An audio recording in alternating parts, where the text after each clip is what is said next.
पत्नी को आभूषण की जरूरत है, श्रृंगार की जरूरत है, कपड़ों की जरूरत है, बच्चों को मोबाइल की जरूरत है, हर किसी को कार की जरूरत है। लेकिन परिवार में झांक करके देखना, एक माँ ऐसी है जिसे सामान की नहीं, केवल तुम्हारी जरूरत है कि मेरा बेटा मेरे पास होना चाहिए। वो बेटे के सिवा और कुछ नहीं चाहती। कभी बूढ़ी माँ से कहना अच्छे कपड़े लाओ, तो माँ कहती नहीं बेटा है ना अच्छे, क्या करना है, माँ कार लेकर आओ। नहीं बेटा क्या दिक्कत है, जैसा है सब सही है, ध्यान रखना। मुसीबत में कोई साथ देती है तो माँ देती है, ध्यान रखना। हमने ये तो सुना है कि बच्चों से ना बने तो बच्चे अलग हो जाते हैं, पत्नी से ना बने तो तलाक हो जाती है, लेकिन आज तक किसी माँ ने अपनी औलाद को तलाक नहीं दी होगी, ध्यान रखना। अरे गरीबी में भी साथ रहती है और अमीरी में भी माँ साथ निभाया करती है। वह खुद गीले में सो के बच्चे को सूखे में सुलाती है और खुद भूखी रहकर औलाद को रोटी खिलाया करती है। यदि एक रोटी घर में हो, बेटा भूखा हो तो माँ बेटे को खिलाती है। बेटा कहता है माँ तू खा ले, नहीं आज चतुर्दशी है, आज मेरा उपवास है, आज मैं नहीं खाऊंगी, ध्यान रखना। खुद भूखे रहकर तुम्हें पालती है। जब तुमसे चलते नहीं बनता था, माँ ने उंगली पकड़ के चलना सिखाया था। तुम तो अपनी दम पे चलना भी नहीं सीख पाए मेरे भाई। तुमसे बोलते नहीं आता था तो इस माँ बाप ने बोलना सिखाया है। ये माँ बाप ना होते तो जानवरों की तरह मिमियाते रहते, शब्द तुम्हारी जुबान पर ना आते। अरे तुम्हें तो खाना भी नहीं आता था, वह खाना भी माँ ने खाना सिखाया है। अरे नादानो, तुम्हें तो कपड़ा पहनना भी नहीं आता था, वह कपड़ा पहनना भी तुम्हें तुम्हारी माँ बाप ने सिखाया है, ध्यान रखिए। आज तुम जो कुछ भी हो, तुम्हें क्या आता था बचपन में, सबसे पहले तुम्हें माँ बाप ने सिखाया है, ध्यान रखिए। मान्यवर, इलाज हुआ, बेटे ने कहा माँ तू पूरी तरह से ठीक है, ये सारी रिपोर्ट है, मैं ठीक हो गई। बोले हाँ। माँ ने पकड़ा बच्चे को, उसका माथा चूम लिया कि बेटा तेरी जैसी औलाद दुनिया में किसी को नहीं मिल सकती है। उसने कहा माँ एक काम कर। बोले क्या? तो बोले पूरी तरह ठीक हो गई, अब तू गांव वापस चली जा। माँ ने सुना गांव वापस चली जाऊं? क्यों बेटा? नहीं नहीं चिंता मत कर, देख मैं भी डॉक्टर हूं, तेरी बहू भी डॉक्टर है। माँ एक बात बता, कैसे हम तुझे समय देंगे? रात दिन हमारी कभी भी ड्यूटी लग जाती है, गांव तुझे बहुत अच्छा लगता है ना? माँ के कान में शब्द ऐसे लग रहे थे जैसे कोई गरम गरम शीशा डाल रहा हो नाखों कानों में। उसने कहा बेटा मैं गांव चली जाऊं? बोले हाँ माँ गांव चली जा, जब भी बीमार हो ना ये बेटा है ना आएगा तेरा इलाज करेगा। माँ ने कहा कि मैं जाऊं? बोले हाँ ठीक है, कल सुबह की गाड़ी से मैं चली जाऊंगी। माँ ने अपने सूटकेस तैयार किया। बोले बेटा मैं आज जाऊंगी? बोले हाँ माँ चली जा। वो जैसे ही जाने लगती है, वह डॉक्टर बेटा अपने कोट में हाथ डालता है। माँ सोचती है कि कुछ किराया देगा, कुछ भरण पोषण देगा। वो रुपया नहीं देता, वो एक कागज का टुकड़ा देता है और कहता है माँ 8 दिन तेरा इलाज हुआ है ना, उसका बिल काउंटर में जमा करके जाना। मैंने तुझे दवाइयां दी है उसका बिल दे के जाना, डॉक्टरों की फीस दे करके जाना। माँ जो कुछ भी हो, इस अस्पताल के यही कायदे हैं कि जो भी हो बिल चुका के जाना पड़ेगा। माँ ने पर्चा हाथ में लिया, एक निगाह पर्चे पे डालती है, एक बेटे पर डालती है। माँ देखती है एक हाथ में बिल है और सामने खड़ा मेरा दिल है, ये बिल मांग रहा है मुझसे। माँ की आंखें भर आईं, माँ की जमीन खिसकने लगी पैरों तले। उसने कहा कि गांव वालों मैं वहीं मर जाती तो अच्छी होती, कम से कम ये दिन मुझे देखने को नहीं मिलते। मेरी औलाद मुझसे बिल मांग रही है। उसने कहा बेटा जो माँ तुझे डॉक्टर बना सकती है ना, वो माँ तुझे बिल भी चुका सकती है, ध्यान रखना। बस मुझे गांव जाने की मोहलत दे दे, तेरा पैसा मैं, ध्यान रखना, एक वचन देकर जाती हूँ, सांस बाद में छोड़ूंगी, तेरा पैसा पहले चुकाऊंगी, ध्यान रखना। मैं मरने से पहले तेरा एक एक पाई चुकाऊंगी, बस बेटा मुझे घर जाने की मोहलत दे दे, ध्यान रखना। मैं गरीबी में तुझे पढ़ा सकती हूँ तो दवाइयों का बिल मेरे लिए कौन सी बड़ी बात है, ये बिल मैं जरूर चुकाऊंगी। उस बेटे ने निगाहें नीची कर ली, मैं तेरा बिल जरूर दूंगी, लेकिन आज ये माँ तुझसे कहती है गांव जाने से पहले ऐसी निकम्मी औलाद पैदा हो गई इस धरती पर जो माँ बाप से पैसा मांगा करते हैं, ध्यान रखना। बचपन में भी पैसा मांगा, जवानी में भी पैसा मांगा, बुढ़ापे में भी पैसा मांगा। तुमने अपने माँ बाप को दिया क्या है अपनी जिंदगी में? ध्यान रखना, लिया ही लिया है। रातें कुर्बान की है उस माँ ने तुम्हारे लिए। उस माँ से बिल मांगते हो दवाई का, उस माँ से कहते मकान मेरे नाम कर दे, उस माँ से कहते दौलत मुझे दे दे। मान्यवर, आपसे निवेदन। उस माँ ने कहा बेटा मैं भी तेरी माँ हूं, जरूर बिल चुकाऊंगी, लेकिन एक पर्चा यदि माँ दे देती ना कि बेटा तू 8 दिन का किराया मांग रहा है अस्पताल का, बोल मैं 9 महीने का किराया मांगती हूँ अपने कोख का। है तेरी तिजोरी में इतना धन? मैं आपसे पूछता हूँ औरंगाबाद वालों, कितने भी करोड़पति बन जाना, माँ की कोख का किराया चुका सको, इतनी बड़ी दौलत भगवान ने किसी को नहीं बख्शी इस धरती पर। ध्यान रखना। तुमने कह दिया कि दवाइयों का बिल दे, और माँ एक पर्चा पकड़ाती कि मैंने तुझे बचपन में अपनी आंचल का दूध पिलाया है, ए बच्चे मुझे मेरे दूध का बिल दे दे। ये 10 यदि सामने आ जाए ना तो सारी दौलत मिट्टी का ढेर बन जाएगी।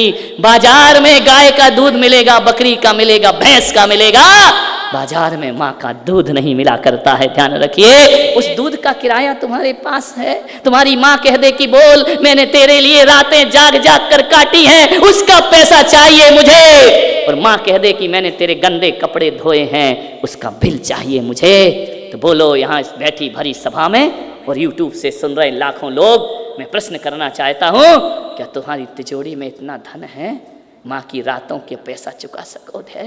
ध्यान रखना। तुम्हारे पास इतनी दौलत है, माँ के अरमानों ने जिसने तुम पर लुटाए हैं, जीवन बर्बाद किया है, वो दे सको? ध्यान रखना। मैं आपसे एक ही निवेदन कहता हूँ, ऐसी निकम्मी नपुंसक औलादें जो माँ बाप को बिल दिया करते हैं बुढ़ापे में, ध्यान रखिए। अरे माँ बाप के तो इतने एहसान होते हैं कि अपने शरीर की चमड़ी उतार कर 10 जन्म भी जूतियाँ पहनाओ तो भी माँ के ऋणों से कोई मुक्त नहीं हो सकता इस संसार में। ध्यान रखिए।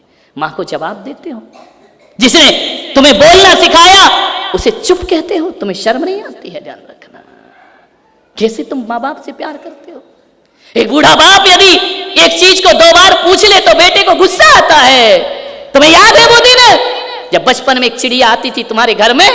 तुमने छोटे थे तो पूछा था पापा ये क्या है? पापा ने कहा बेटा चिड़िया है। थोड़ी देर बाद फिर आई चिड़िया, आपने कहा पापा ये क्या है? पापा ने कहा बेटा ये चिड़िया है। चिड़िया 10 बार आई, तुमने 10 बार पूछा, पापा ने कहा बेटा ये चिड़िया है। 10 बार पापा ने बोला, गुस्सा नहीं आया।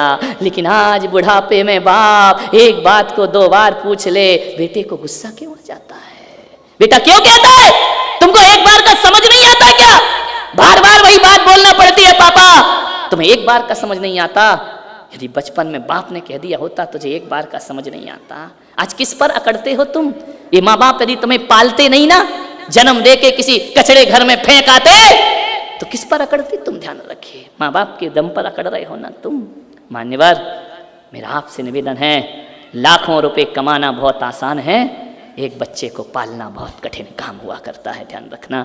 करोड़पति बनना बहुत आसान है, लेकिन एक बात ध्यान रखना, अपने माँ बाप को इज्जत देना बहुत कठिन काम होता है। दुनिया से सम्मान बटोर सकते हो, लेकिन माँ बाप, ध्यान रखना। भगवान के मंदिर जाते हो ना, भिखारी की तरह, भगवान मांगने के बाद देता है, गुरु मांगने के बाद देता है, बहन भाई मांगने के बाद देते हैं। माँ ऐसी भगवान है जो बिना मांगे बच्चे को सब कुछ दे दिया करती है। मांगने की जरूरत नहीं पड़ती है, माँ सब कुछ दे दिया करती है। मैं आपसे निवेदन करता हूं, हिंदू बनो, मुसलमान बनो, जैन बनो, सिख बनो, ईसाई बनो या ना बनो, धार्मिक बनो या ना बनो, मैं हर जन्मेदनी से यही कहता हूं, हर बेटे को इस जन्म में कोई बड़े ऑफिसर कलेक्टर बन पाओ या ना बन पाओ, हर बेटे को अपने माँ बाप का श्रवण कुमार जरूर बनना चाहिए। ध्यान रखना है। आज इस देश को श्रवण कुमारों की जरूरत हुआ करती है। ध्यान रखिए। एक अपनी बात समाप्त करता हूँ, समय ज़्यादा हो गया है। एक बेटे ने बहुत अच्छा ऑफिस खोला, पिता को बुलाया कि पिताजी आओ देखो मैंने कितना कमाया है, कितना बड़ा आदमी बन गया, मेरे ऑफिस का उद्घाटन करो। पिता गया, जैसे ही गया पिता देखा कि मेरे बेटे ने बहुत कुछ कमा लिया, इतना बड़ा ऑफिस बना लिया है, इतना बड़ा व्यापार खड़ा कर लिया। मालूम है, उस बेटे से उस पिता ने पूछा कि बेटा एक प्रश्न कर सकता हूँ तुझसे? बेटे ने बोला करो। बोले कि दुनिया में सबसे ज्यादा किस्मत वाला कौन होता है, सबसे ज्यादा सौभाग्यशाली कौन होता है? उसने कहा पिताजी सबसे ज्यादा सौभाग्यशाली। बोले आज तूने इतना बड़ा ऑफिस बनाया है तो एक बात बता बेटा, इसमें तूने किसकी दम पर बनाया? उसने कहा पिताजी मैंने अपनी दम पे बनाया, मैंने ही सब कुछ किया है, मैंने ही मेहनत की है, मैंने ही सब कुछ किया है, मैं ही सब कुछ हूं इस दुनिया में, मेरे से बड़ा दुनिया में कोई नहीं होता है। पिता ने कहा शायद कमा के अकड़ आ गई होगी। पिता को किसी और उत्तर की अपेक्षा थी, बेटे ने कोई और उत्तर दे दिया। बोले पिताजी जो भी है ना इस दुनिया में वो सब मेरी बदौलत है, सब मैंने किया है, सब मेरे से हुआ, ये व्यापार मेरा है, सब कुछ मेरा है। पिता ने कहा ठीक है बेटा तू कुछ बदल नहीं गया? बोले नहीं पिताजी मैं कहाँ बदला हूँ, जो कुछ भी है ना वो सब मेरा है। पिता ने कहा ठीक है। पिता जाने लगा, बेटे ने कहा इधर आओ पिताजी, मैं समझ गया तुम अंदर क्या सोच रहे हो, तुम यही सोच रहे ना कि मुझे अकड़ आ गई, लेकिन मैं कहता हूँ पिताजी मेरे से बड़ा मेहनती, मेरे से बड़ा सक्सेस आदमी और मेरे से बड़ा किस्मत वाला इस दुनिया में कोई नहीं हो सकता है, मैं ही सब कुछ हूँ। बोले क्यों बेटा ऐसी भाषा क्यों बोल रहा है? बोले आज जो इतना बड़ा सौभाग्यशाली हुआ हूँ ना इसलिए हुआ हूँ कि मेरे पास तुम्हारे जैसे पापा हैं, ध्यान रखिए, तुम्हारे जैसे पिता हैं, इसलिए आज मैं इतना बड़ा हुआ हूँ। और जो मैंने कहा ना कि मैं सबसे बड़ा सौभाग्यशाली हूँ, सौभाग्यशाली इसलिए हूँ पापा कि तुम्हारा आशीर्वाद मेरे सिर पर है, ध्यान रखना। एक घड़ा कितना भी बड़ा हो जाए पापा, उसने घड़े के पास ले गया, इस घड़े का पानी देखो पापा, ये मिट्टी का घड़ा कितना बड़ा है। बेटा तू इतना बड़ा हो गया? बोले मैं घड़े के बराबर बड़ा हो गया हूँ, लेकिन एक बात याद रखना पापा, घड़ा कितना भी बड़ा हो जाए उसके मुंह पे जो ढक्कन होता है ना बहुत छोटा होता है, लेकिन पापा ये बड़े घड़े की कीमत घड़े से नहीं होती है, ये ढक्कन इसके ऊपर नहीं होता ना तो आज ये पानी घड़े का पानी पीने लायक ना बचता।